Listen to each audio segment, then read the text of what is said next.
welcome to the third episode of the Tyre Recycling Podcast. Today we are returning to part two of our expert witness interview with Martin von Wolferstorff of Wolferstorff Consulting. I'm Richard Wilson, contributor to Tyre and Rubber Recycling, and Ewan Scott, editor for Tyre and Rubber Recycling, joins me. Ewan, how are you doing today? Oh, I'm enjoying the cooler weather this week.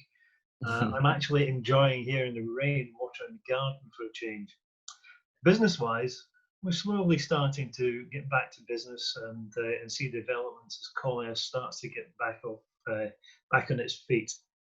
Interesting. Yeah, I mean, we've actually had here in Spain. We've actually had quite a rainy morning as well, which is not very custom for this time of year.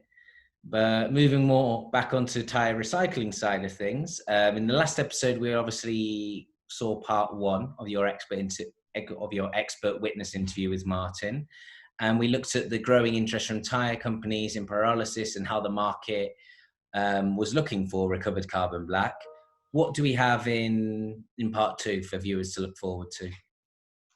There are traditionally two directions that pyrolysis can take. One is to produce oil, and the other is to produce recovered carbon black. We ask what impact the current crash in oil prices has had on the market, and has it impacted on the companies' preferences for the direction they're going to be taking. We also asked Martin for his views on high temperature pyrolysis, producing hydrogen, and the growing interest in microwave pyrolysis. We finish with some discussion on the dark side, the less technical processes that get used in India in particular and in Southeast Asia that give pyrolysis a bad image, something that the industry as a whole needs to address. Okay, well, there's lots to go through there, so we won't keep the viewers waiting any longer, and so we have that interview coming up for you right now.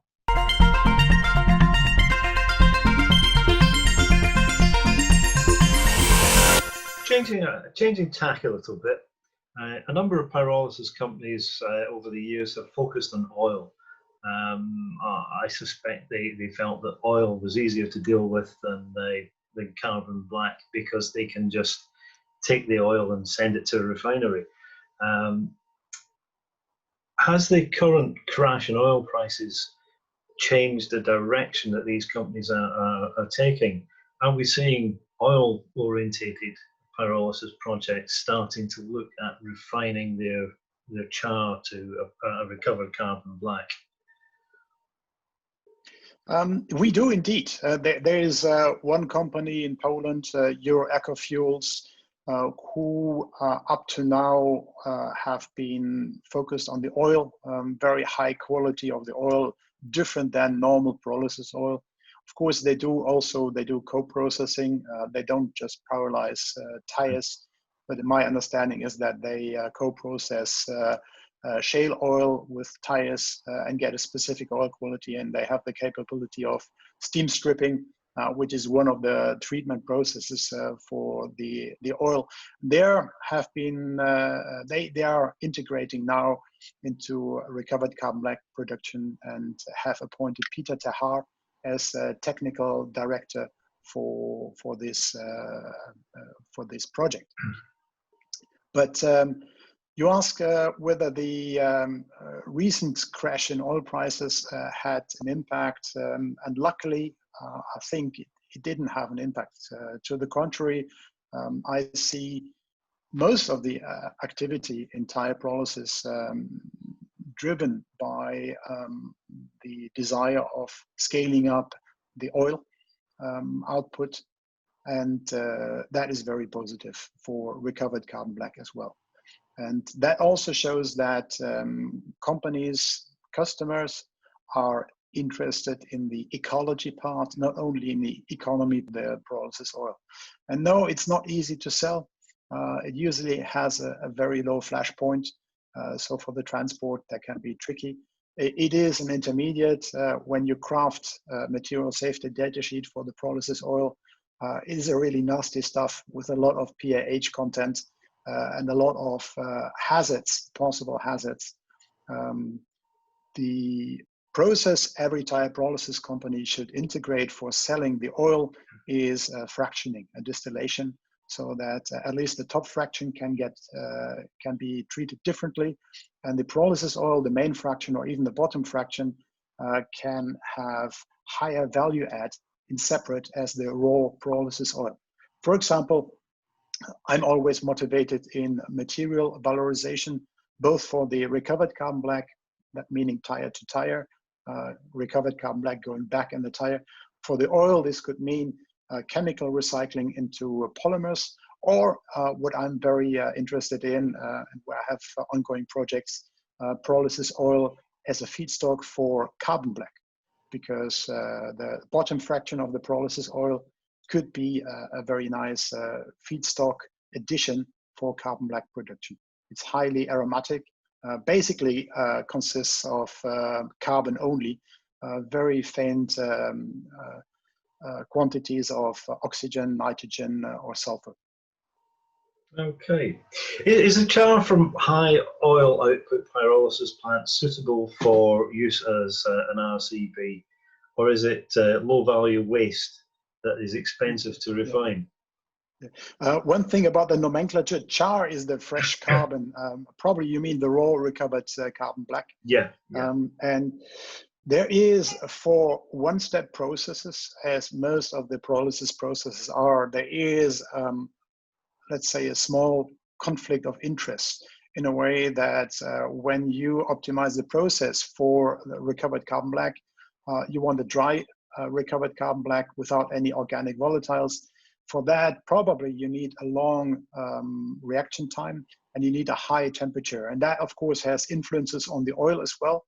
And when you optimize for the oil, probably you have different process conditions than for the recovered carbon black.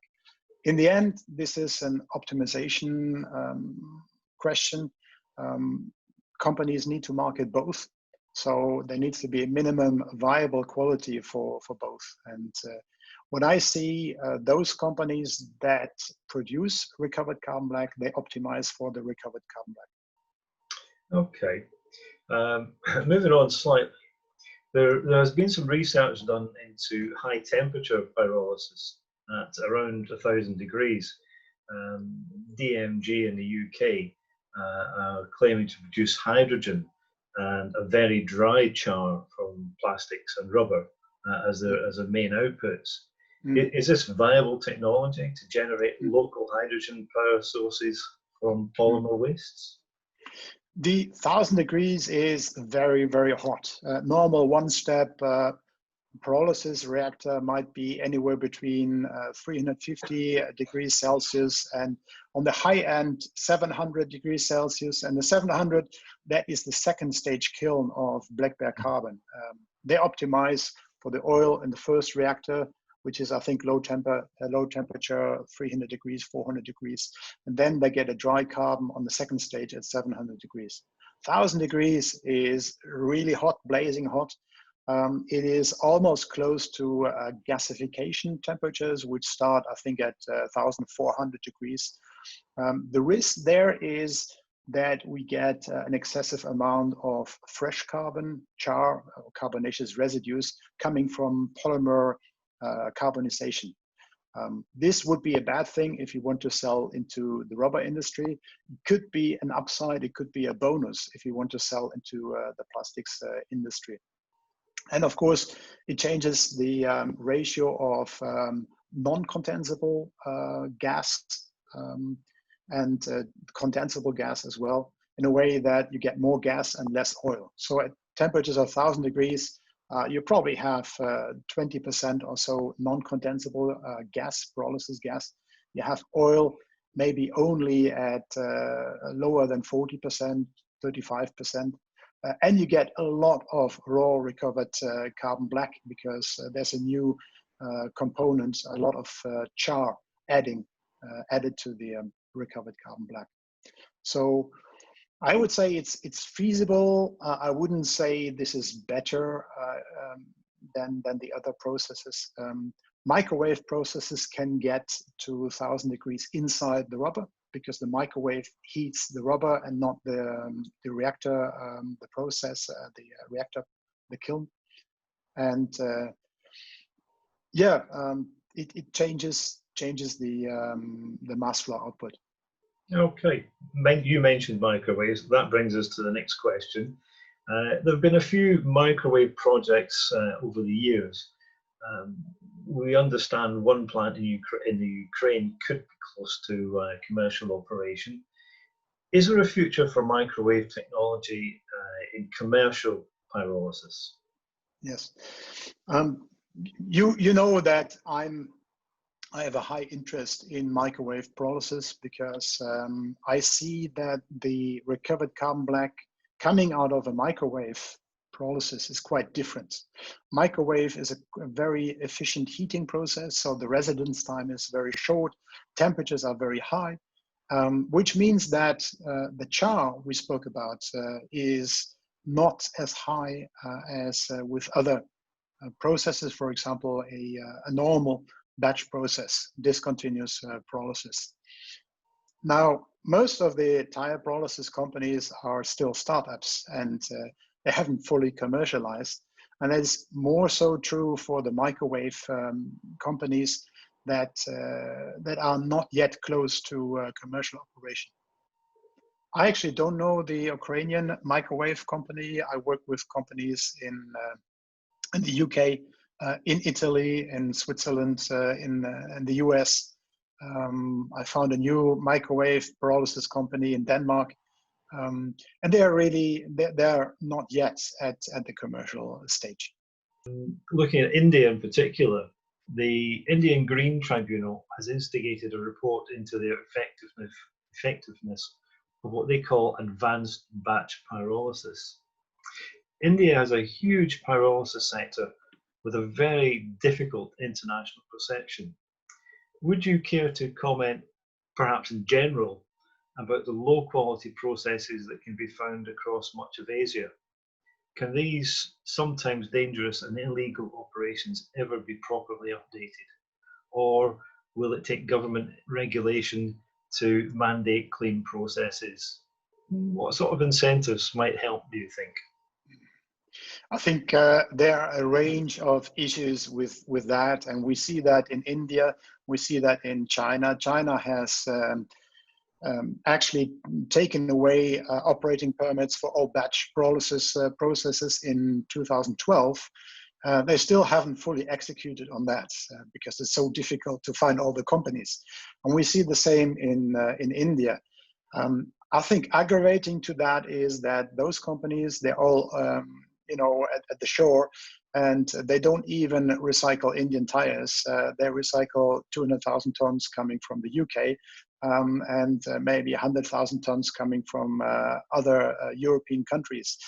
And that, at the onset, that is not very sustainable to me because technologies are known, and there's a number of really good companies in the UK that should recycle the UK tires in the country. That makes more sense to me. Now countries like India are shutting the door, like China has banned plastic imports. India is about to close the door for tire imports. That is good for India, and that is also good for the exporting countries. Of course, there is a lot of bale tires exported in the UK that now have to change where do they go with the tires. But as you said, there are so many promising companies in the UK. That should be an opportunity. As for India, so the feedstock, that's only the starting problem, and the operation, the conditions and the safety, work safety, is a huge other problem. These installations are very cheap installations of Indian or Chinese kilns. The kilns are filled manually, maybe not even properly cooled down. There is no work safety. There is escapes of gases and aerosols of the raw recovered carbon. Those companies are mainly after the oil, and they don't have a good material valorization for the carbon. Sometimes the carbon is briquetted and also used as a solid fuel. That is not good practice. And I think that also brings on a bad image on the industry, because now companies in Europe or in the Western world, they don't want to call themselves pyrolysis companies anymore. They do thermolysis, they do depolymerization. There's a lot of creativity in that sector of what they do, but the process still is pyrolysis. But unfortunately, because of those high-profile news from India, China, Bangladesh, Africa, emerging countries, that casts a bad name on pyrolysis, which is a shame, because it's a good process. It's a very flexible process to recover waste, rubber waste that is a composite, that is together glued with textiles and metal, which is very difficult to recycle in any other way.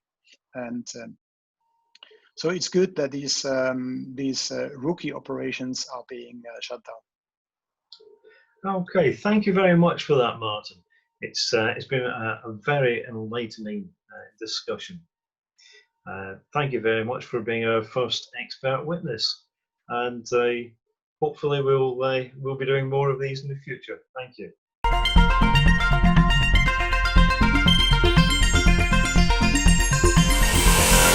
And there you have it, another fantastic segment there with Martin. What really caught your attention, Ewan, when you were talking to Martin in part 2? The first takeaway was the observation that pyrolysis firms are now having to chase both ends of the market, oil and recovered carbon black. That hasn't always been the case. In the past, firms focused on one or the other. Now they need to maximize value and get return from both sides. The second is the reality that there needs to be a move away from the low-tech pyrolysis projects, pyrolysis operations that we see in the Far East. They're polluting, they're not safe to the employees, and they give the whole industry a bad name, when in fact pyrolysis can be a very clean technology and a very beneficial technology for everyone. Yeah, interesting. I mean, the pyrolysis is such a sort of like thing that is emerging quite a lot at the moment, with a few projects popping up around the world. So talking to someone like Martin, it's quite illuminating in that field. But unfortunately, that marks the end of the 2-part interview with Martin von Wolferstorff. If you want to see part 1 of the interview, please take a look on our YouTube channel, as it's available over there. It's also available on Facebook as well. Thank you for your time again, Ewan, and thank you for completing the interview with Martin. And thank you to all the viewers who've tuned in and had a look at today's interview. And we'll be back with another edition of the Tyre Recycling Podcast shortly. Thank you for watching.